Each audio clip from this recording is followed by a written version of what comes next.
The crystal chandeliers cast dancing shadows across the marble floor of the Ashford mansion as Diane Morrison stood in the center of the living room, her fingers trembling on the pearl buttons of her velvet coat. Around her, 7 men lounged on leather sofas, whiskey glasses in hand, their eyes gleaming with anticipation. "Come on, sweetheart," her husband Marcus called out from his position by the fireplace, his voice thick with alcohol and something darker. "Don't keep my colleagues waiting. Show them what a lucky man I am." Diane's heart hammered against her ribs. 23 years of marriage, and she'd never seen this version of Marcus, this stranger wearing her husband's face. The men around her shifted forward in their seats, and she recognized most of them. Douglas from accounting, Richard from legal, the young hotshot Christopher from marketing. Men she'd smiled at during company parties. Men whose wives she'd exchanged recipes with. "Marcus," she said quietly, her voice steady despite the earthquake inside her chest. "You don't really want me to do this." "Oh, but I do." He swirled his whiskey, ice clinking against crystal. "Consider your contribution to my career advancement. These gentlemen have been very generous with their investment opportunities. The least my wife can do is provide some entertainment." The room felt smaller suddenly, the air thick and suffocating. Diane looked at the faces around her, some excited, some uncomfortable, all waiting. In that moment, she made a decision that would alter the trajectory of not just her life, but everyone in this room. Her hands moved to the first button. "All right," she said softly. "You want a show? I'll give you one you'll never forget." She slipped the velvet coat from her shoulders, letting it fall to the floor with a whisper of fabric against skin. The room erupted into chaos. Instead of the lingerie Marcus had expected, Diane wore a pristine white blouse and black slacks. But that wasn't what caused 7 men to leap to their feet in various states of shock and horror. Strapped to her body was a complete recording system, small cameras positioned at strategic angles, microphones clipped to her collar, everything feeding to a transmitter on her belt with a prominent blinking red light. "Smile, gentlemen," Diane said, her voice no longer trembling. "You're live." 3 months earlier, Diane had always believed in the fairy tale. She and Marcus had met at Columbia University 30 years ago. He was the ambitious business major with a devastating smile. She was the English literature student who believed in happy endings. Their courtship had been a whirlwind of stolen kisses in the library and long conversations about building a life together. They'd built that life in Connecticut, in a colonial house with blue shutters that Diane had fallen in love with at first sight. Marcus climbed the corporate ladder at Thornhill Financial while Diane taught high school English, shaping young minds and coming home to a marriage she thought was solid as bedrock. Their daughter, Emily, was now a surgical resident in Boston. Their son, Jordan, was doing his graduate work in environmental science in California. Empty nesters, Diane and Marcus had talked about this being their time. Travel, rediscovery, maybe even renewing their vows for their 25th anniversary. But something had shifted in Marcus over the past year. He'd become distant, preoccupied. When Diane asked about it, he blamed work stress. Thornhill Financial was going through a merger, he explained.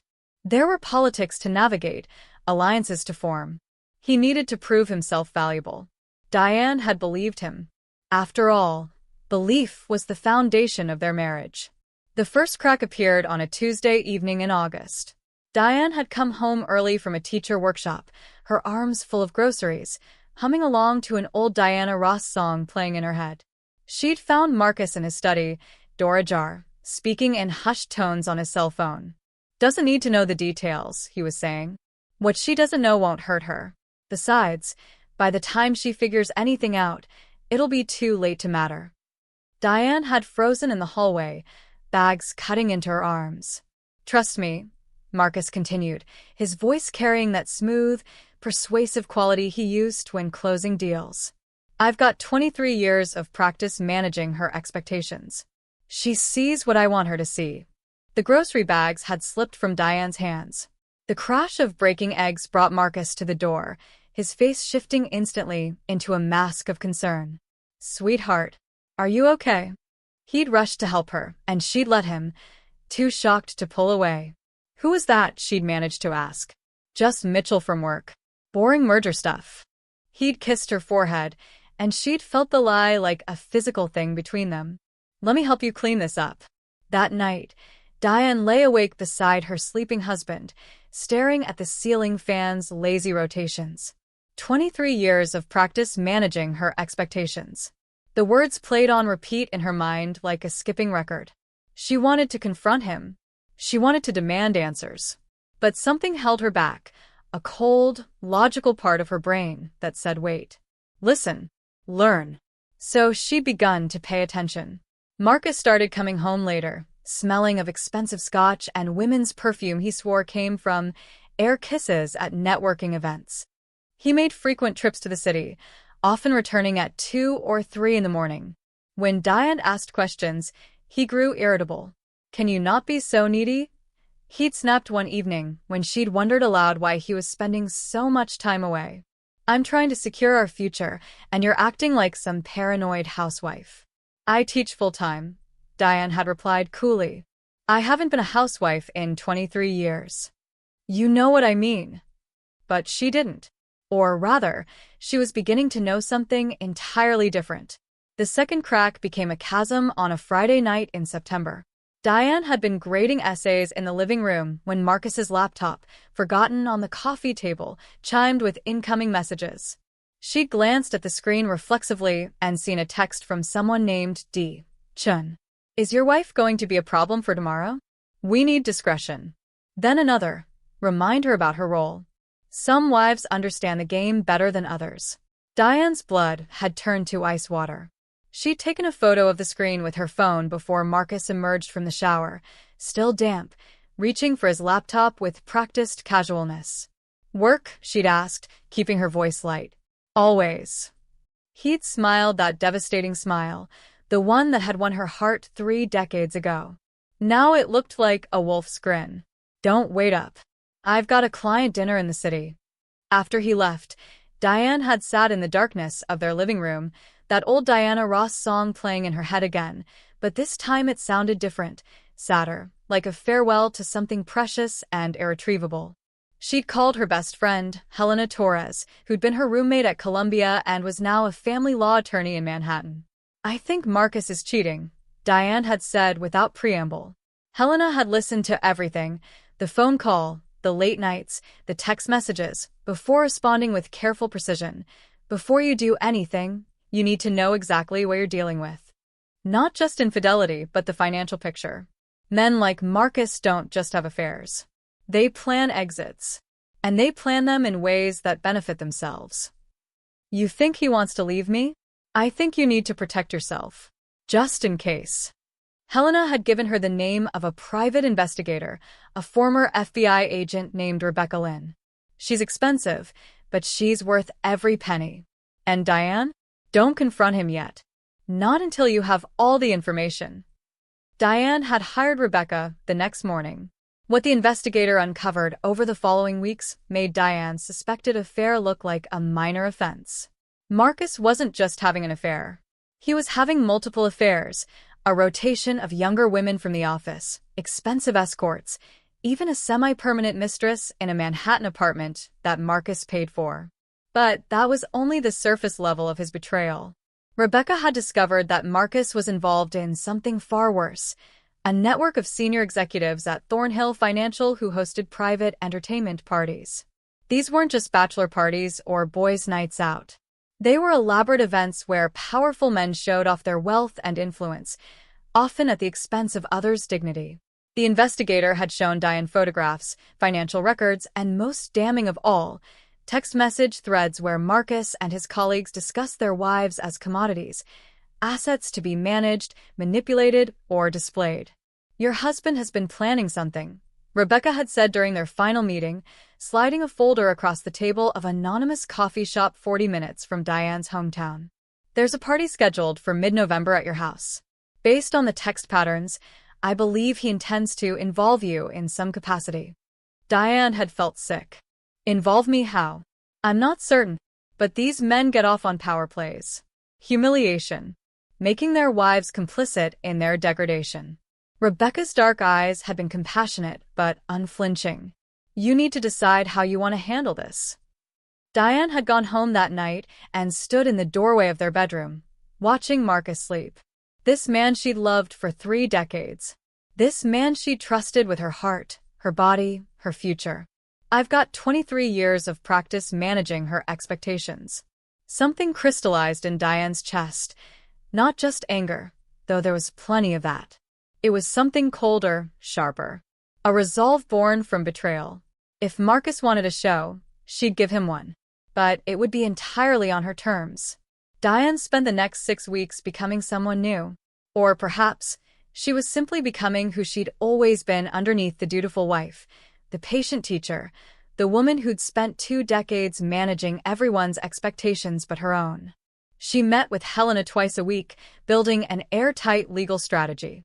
They documented everything, every affair, every misappropriated fund, because of course Marcus had been skimming from their joint accounts to pay for his extracurriculars, every text message that revealed his character. Helena had smiled grimly when reviewing the evidence. This is a divorce attorney's dream and a husband's nightmare. But are you sure about your plan for the party? It's risky. I'm sure. You could just serve him papers. Take him to court. You'll win. I don't want to just win legally, Diane had said. I want him to understand, to really understand what he's done, what he's lost. She'd contacted a journalist friend, Stephen Park, who specialized in corporate corruption for a major news outlet. She'd shown him everything Rebecca had uncovered about the parties, the culture at Thornhill Financial, the way these men treated women as entertainment. Stephen's eyes had lit up with the fire of a bloodhound on a scent. This is bigger than your husband, Diane. This is systemic. If you're willing to go on record, I'm willing to do more than that. They'd planned meticulously. The recording equipment, rented from a friend of Stephen's who did documentary work. The legal consultation to ensure everything was above board. Connecticut's 2-party consent laws had some exceptions for documenting crimes, and what Marcus was planning could constitute coercion or harassment.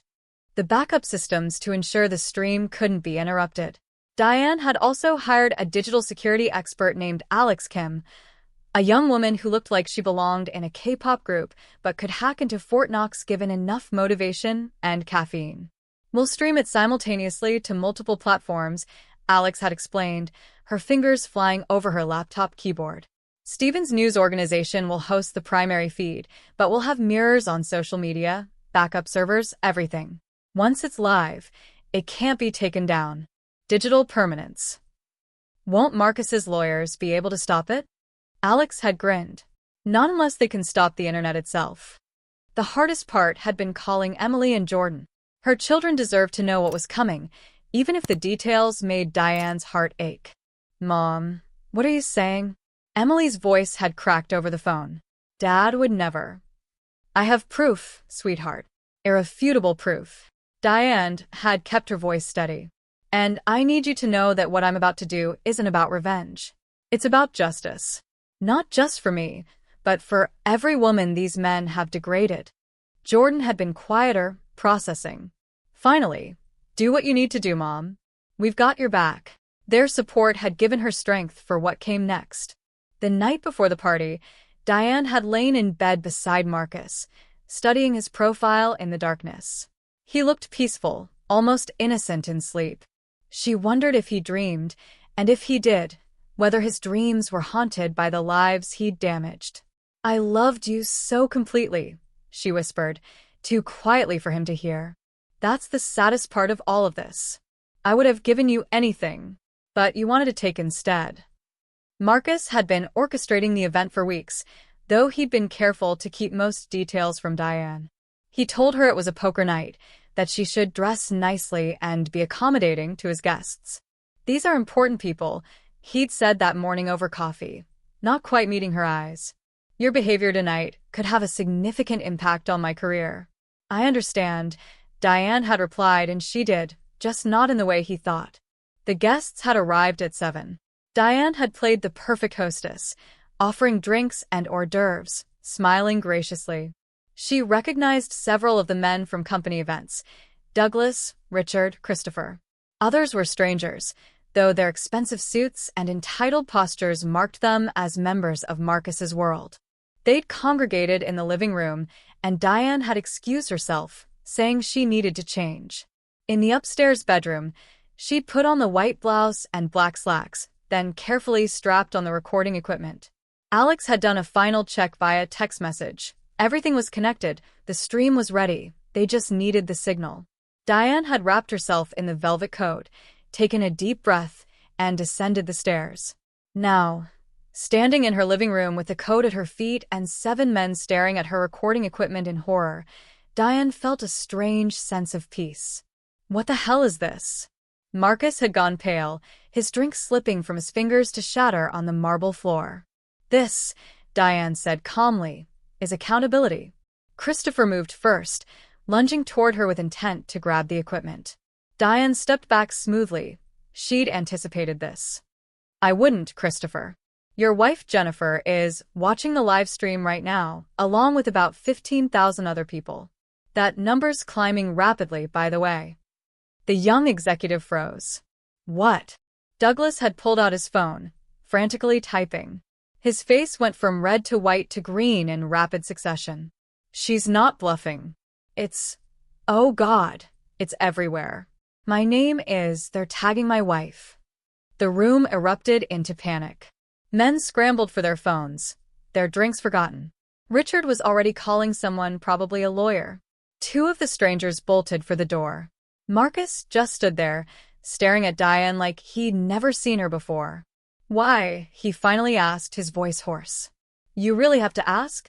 Diane kept her voice level, though her heart was racing. You are going to humiliate me, Marcus. In our home. In front of your colleagues. You are going to treat me like a... She paused, swallowing her anger.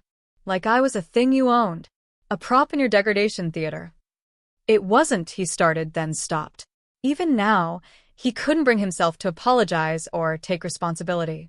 I found the texts, Diane continued. I know about Sophia in Manhattan. And Amber. And God knows how many others. I know about the parties, the escorts, the money you've been funneling from our accounts. I know everything, Marcus. Diane, his voice broke. We can fix this. We can go to counseling.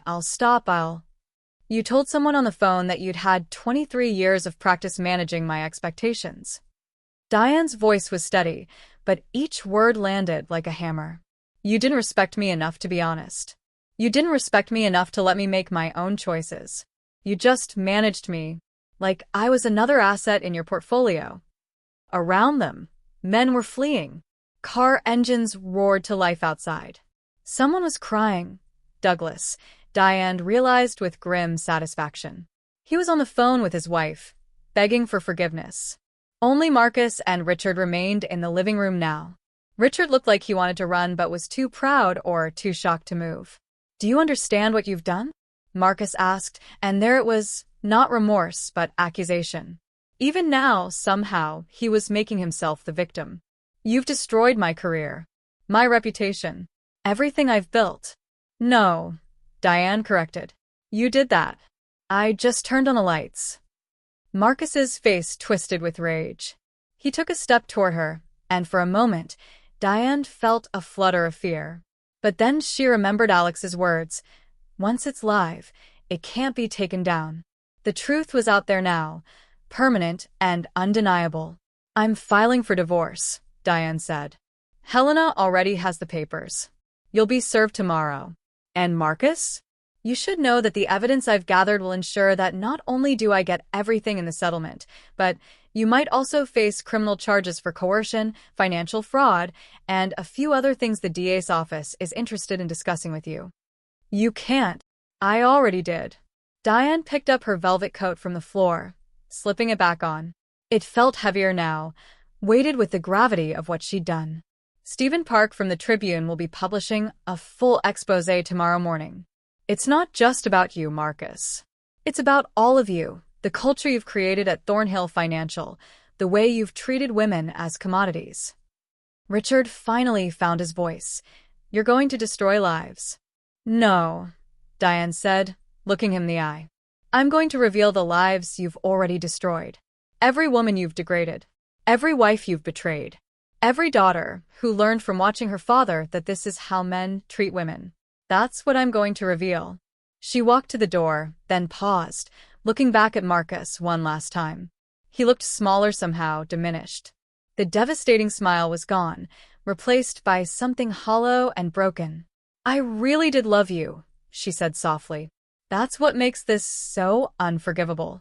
Then she walked out of the house with the blue shutters, leaving behind 23 years of managed expectations and one very live recording that was still streaming to a growing audience. 1 week later, the fallout was catastrophic and swift. Stephen Park's exposé hit the stands the morning after the party, but it was almost unnecessary. The live stream had already gone viral, shared millions of times across every social media platform. By dawn, #ThornhillParty and #VelvetCoatJustice were trending worldwide. The leadership at Thornhill Financial had moved quickly to distance themselves from the scandal. Marcus and 6 other executives were fired within 48 hours. Several more voluntarily resigned. The company issued statements about implementing new harassment policies and hiring external consultants to review their corporate culture. It wasn't enough. 3 major clients pulled their accounts, citing reputational concerns. The SEC launched an investigation into the financial irregularities Rebecca had uncovered. A class action lawsuit from female employees, emboldened by Diane's actions, alleged systemic discrimination and hostile work environment. Marcus had tried to fight back initially, hiring an expensive PR team and a criminal defense attorney. But the evidence was overwhelming. The text messages, the financial records, the testimonies from women who'd been harassed or coerced, it painted a picture of a man who'd built his success on the degradation of others. His lawyer had called Helena 3 days after the party, suggesting they could reach an accommodation in the divorce. Helena had laughed and told him they'd see him in court. Diane had stayed with Helena in Manhattan for the first few days, needing distance from the house and the memories. Her phone had been flooded with messages, from reporters, from old friends, from women she'd never met who wanted to thank her or share their own stories of betrayal and triumph. Emily and Jordan had flown home within hours of the live stream. They'd found their mother in Helena's guest bedroom, exhausted but resolute. "Mom," Emily had said, her eyes red from crying. "I watched it. The whole thing. And I'm so proud of you. And so angry at Dad. How could he? He made choices," Diane had replied simply. "We all make choices. I chose to fight back." Jordan had wrapped her in a fierce hug. "You're a total badass." Despite everything, Diane had smiled. Now, a week later, Diane stood in front of a mirror in Helena's apartment, preparing for her first television interview. Good Morning America wanted to talk to her. So did CNN, the BBC, and about a dozen others. Stephen had helped her hire a publicist to manage the media requests. "You don't have to do this," Helena said from the doorway. "You've already made your point. You could just disappear. Let the lawyers handle the rest." "I could," Diane agreed. "But that's what I did for 23 years. Stayed quiet. Managed expectations. Let other people define my story." She turned to face her friend. "I'm done disappearing, Helena." The interview went viral within hours of airing. Diane spoke with calm clarity about her marriage, the betrayal, and her decision to expose Marcus and his colleagues. She talked about the culture that enabled men like her husband, the silence, the complicity, the way women were taught to accept less than they deserved. "I'm not a hero," she told the interviewer. "I'm just a woman who decided she deserved better. And I hope that by sharing my story, other women will realize they deserve better too." The response was overwhelming. Support groups formed online for women dealing with similar situations. Several universities invited Diane to speak about empowerment and standing up to systemic abuse. A literary agent reached out about a book deal. Marcus, meanwhile, had become a cautionary tale. His face was plastered across tabloids and news sites, not as a successful executive, but as the embodiment of toxic masculine entitlement. His attempts to rehabilitate his image failed spectacularly when additional women came forward with their own stories of his harassment. The criminal charges hadn't materialized yet, but the civil lawsuits were piling up. Marcus's lawyer had quietly suggested he might want to consider bankruptcy. Diane felt no satisfaction in his suffering, only a weary recognition that consequences, delayed for so long, had finally arrived. 3 months later. February in Connecticut was bitter cold, but Diane felt warm as she stood on the porch of her new apartment. It was smaller than the house with the blue shutters. She'd sold that immediately, not wanting the memories, but it was hers. Completely, undeniably hers. The divorce had been finalized last week. Helena had secured everything they'd hoped for. The majority of assets, alimony, her retirement accounts untouched. Marcus was left with legal bills, ruined reputation, and supervised visitation rights with Emily and Jordan. Not that they wanted to see him yet. He'd sent her a letter last week. Helena had advised her not to read it, but Diane had anyway. It was full of self-pity and attempts at justification, with a few grudging admissions of fault buried under layers of excuse-making. There was no real apology, no genuine understanding of what he'd done. Diane had burned it in the fireplace of her new apartment and felt lighter for it. Now she was preparing for a new chapter. She'd taken a sabbatical from teaching to write her book and speak publicly about her experience.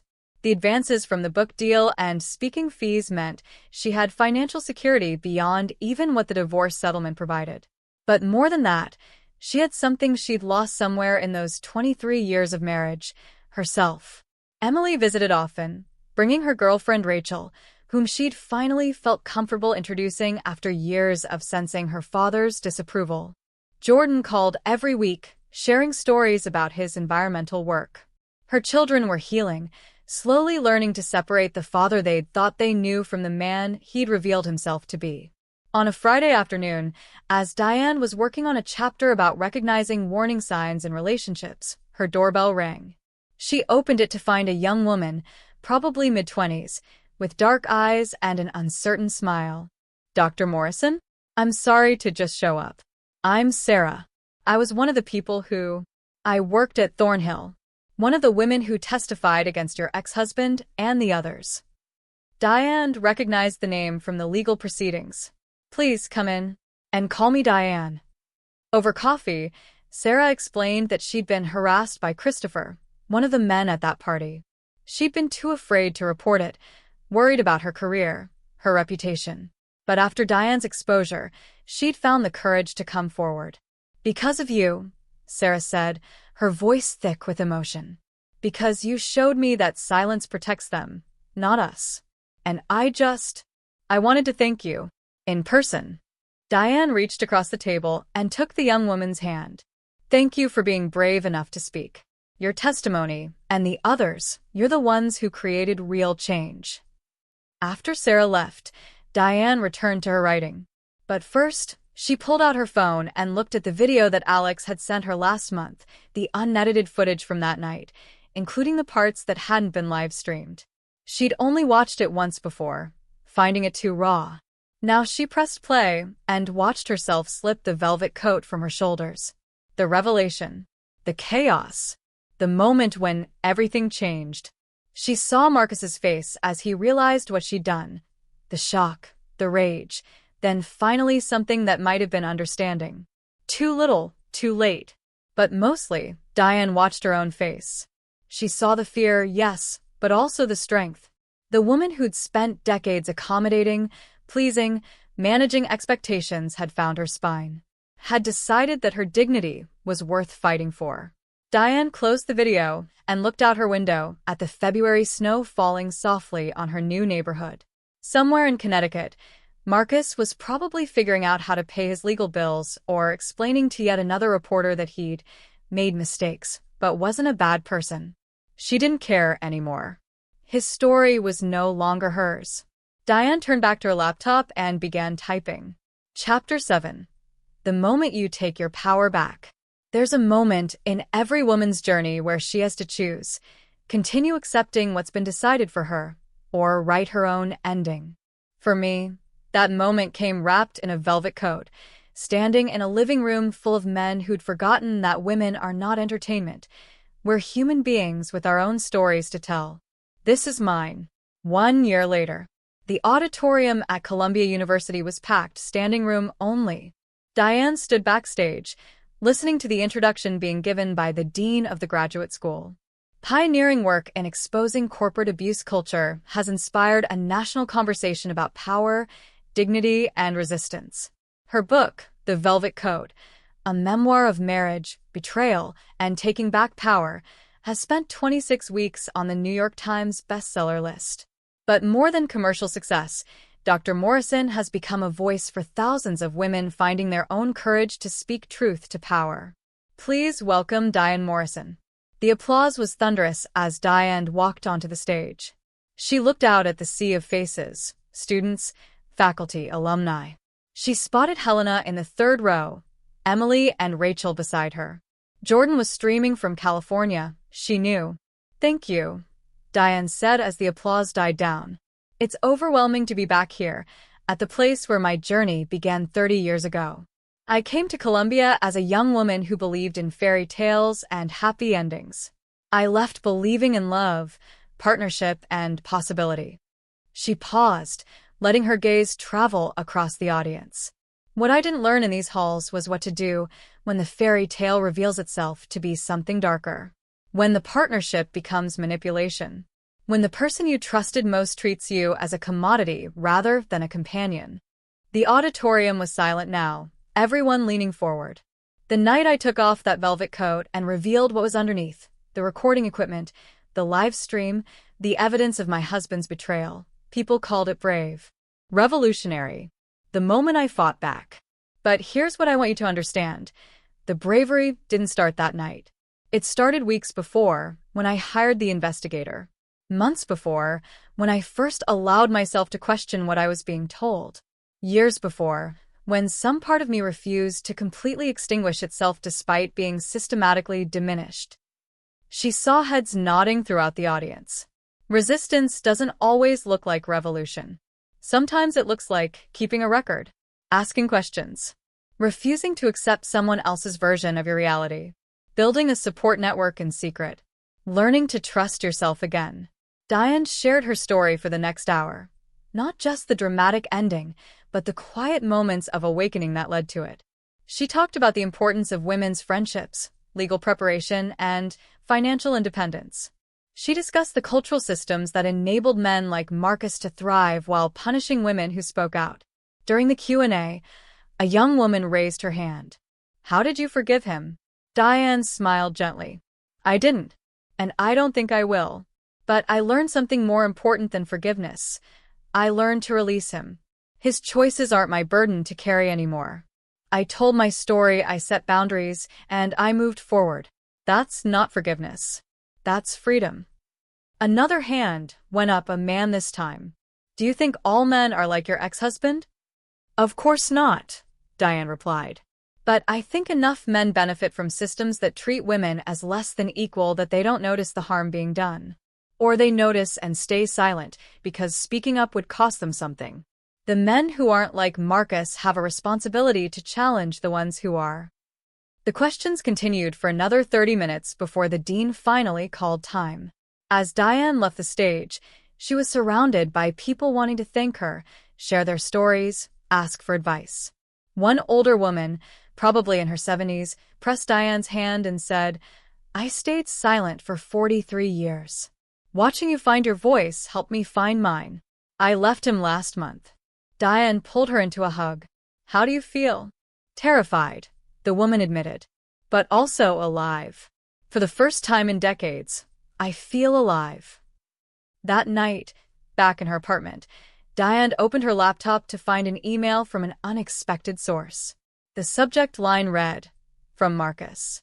She almost deleted it, but curiosity got the better of her. "Diane, I know I have no right to contact you. My lawyer advised against it. But I've been in therapy for 6 months now, really doing the work, and my therapist says I need to take accountability without expectation of forgiveness. You were right about everything. I did treat you as a commodity. I did manage you instead of partnering with you. I built my entire sense of self on power and control, and I destroyed the best thing in my life because I was too arrogant to see its value. I'm not asking for forgiveness. I'm not asking for anything. I just needed you to know that you were right to do what you did. The man you married disappeared somewhere along the way, replaced by someone I'm ashamed to have become. You didn't destroy my life that night. You held up a mirror and forced me to see who I really was. I hope you're happy. I hope you found peace. You deserved so much better than I gave you. Diane read it twice, then closed the laptop. She felt nothing. No satisfaction, no lingering anger, no trace of the love that had once defined her life. She was free. The next morning, Diane met Helena for brunch at their favorite cafe. Over mimosas and omelets, Helena shared news about the various lawsuits against Thornhill Financial. Most had settled, with significant payouts to the women who'd been harassed. You started something, Helena said. Not just for yourself, but for all of them. We started something together, Diane corrected. I couldn't have done any of this without you. Without Rebecca, Alex, Stephen, all of us working together. That's the point though, isn't it? Helena raised her mimosa glass. We're stronger together than they ever anticipated. They clinked glasses, and Diane looked around the cafe at the other women having brunch, friends, mothers and daughters, colleagues, lovers. Each with their own stories of strength and survival, their own velvet coats waiting to be shed. Her phone buzzed with a text from Emily. Mom, I got accepted to the surgical fellowship at Hopkins. And I told them about you at the interview. How you inspired me to never settle for less than I deserve in career or life. Diane's eyes filled with tears. This, she thought, was the real victory. Not humiliating Marcus or getting a book deal or becoming a public speaker. It was breaking the cycle. It was raising children who understood their worth. It was creating a life defined not by what she'd endured, but by what she'd overcome. That evening, as the sun set over her new neighborhood, Diane pulled out her velvet coat from the closet. She'd kept it, this artifact of transformation. She ran her hands over the soft fabric, remembering. Then she carefully folded it and placed it in a box labeled donation. Someone else could wear it now. Someone else could make their own memories with it, untainted by hers. Diane no longer needed the coat. She'd found something better, a strength that required no costume, no armor, no protection.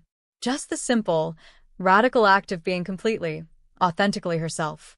She looked at her reflection in the window, the city lights twinkling behind her, and smiled. Thank you, she said softly to the woman in the glass, to the girl who'd believed in fairy tales, to the wife who'd lost herself, to the fighter who'd found her way back. Thank you for not giving up. And with that, Diane Morrison, teacher, mother, survivor, truth-teller, stepped into the rest of her life, coatless and free. And that wraps up today's story. Now we want to hear from you. Where are you watching from? Drop your city or country in the comments, and let's see how far these stories reach. If this story moved you or gave you chills, give it a like, share, and subscribe for more powerful stories. One last thing, rate the story from 1 to 10 in the comments. Your feedback helps us bring you even better ones next time. Thanks for watching. We appreciate you being part of this storytelling journey.